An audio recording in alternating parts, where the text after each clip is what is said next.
Hello guys, welcome back to my channel. Vizag అబ్బాయి అమెరికాలో పొద్దున్న ఒక 10 మీద లేచానండి. మార్నింగ్ 4:30కి సన్ వచ్చింది. పొద్దున్నే బేవర్స్ గాళ్ళు ఎక్కువైపోయారు. ఇంకా పని అయిపోయాక జిమ్కి అయితే వచ్చేసానండి మా ఫ్రెండ్స్తో కలిపి. ఈ రోజు మన షెడ్యూల్ వచ్చేసి ఆర్మ్స్ అండి. సో మనమైతే 71 kgs దగ్గర ఉన్నాము. నేనైతే వెయిట్ ఫ్లక్చువేట్ అవుతుంది 72 నుంచి 71కి. సో మన ఆర్మ్స్ అండ్ హ్యాండ్ స్ట్రిచ్చింగ్ అయితే చేస్తాము స్టిక్తోని. మోస్ట్లీ నా ఏం వచ్చేసి షోల్డర్స్ అండ్ లైక్ రిస్ట్కి మాత్రమే చేస్తాను, ఎందుకంటే నా వీక్ పాయింట్స్ అవే బాడీ మొత్తానికి. లెగ్స్ ఇవన్నీ నేను ఎలాగ ట్రైన్ చేస్తాను కాబట్టి అవి స్ట్రాంగ్ ఉంటాయి. సో స్టిక్ని ఎండ్లో పట్టుకొని అటు ఇటు ఆడిస్తే లైక్ రిస్ట్ కొంచెం స్ట్రాంగ్ అవుతుంది అండ్ గ్రిప్ కూడా బాగుంటుంది అనమాట. అది అయిపోయాక మన పులప్స్ మనం స్టార్ట్ చేస్తాం, ఎందుకంటే పులప్స్ బేసికలీ మన ఓన్ బాడీ వెయిట్ని మనం ఎత్తలేకపోతే ఇంక waste. So basic compound things like push-ups and pull-ups చేయాలండి. అవి చేస్తేనే వార్మప్, బాడీ మొత్తం హీట్ ఎక్కి హార్ట్ రేట్ 90-80 నుంచి అక్కడికి వెళ్తుంది. అలా నేను ఏదో వీడియో తీసుకుంటే మధ్యలోని మనీ బ్రో వచ్చి అలా చేస్తారండి ఆయన సరదాగా. సో ఆయనకి నాకన్నా కండ్లు ఎక్కువైపోయి మనం ఆయనలా చేయలేం కాబట్టి మనం పక్కకి వెళ్ళిపోయి పుషప్స్ అయితే స్టార్ట్ చేసాం.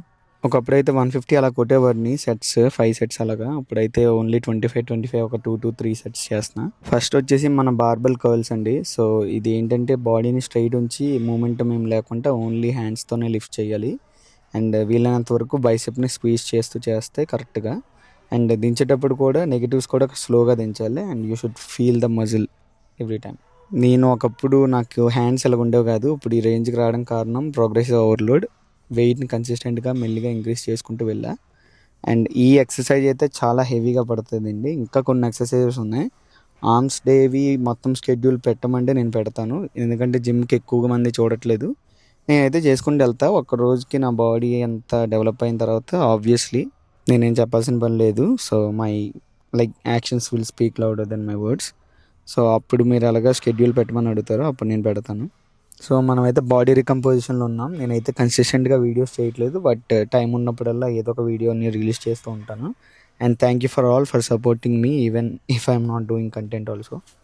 సో మనకైతే లైఫ్లో చాలా జరుగుతున్నాయి అండ్ అన్నిటిని ఫేస్ చేసుకుంటూ ముందుకైతే వెళ్తున్నానండి. ఇంతవరకు ఈ వీడియో చూస్తున్నారంటే నాకు తెలిసి నా కంటెంట్ మీకు నచ్చే ఉంటుంది. సో ఇంకా మిగతా వీడియోస్ కూడా చూసి కొంచెం ఎంకరేజ్ చేస్తే నాకు అది హెల్ప్ అవుతుంది. Thank you so much.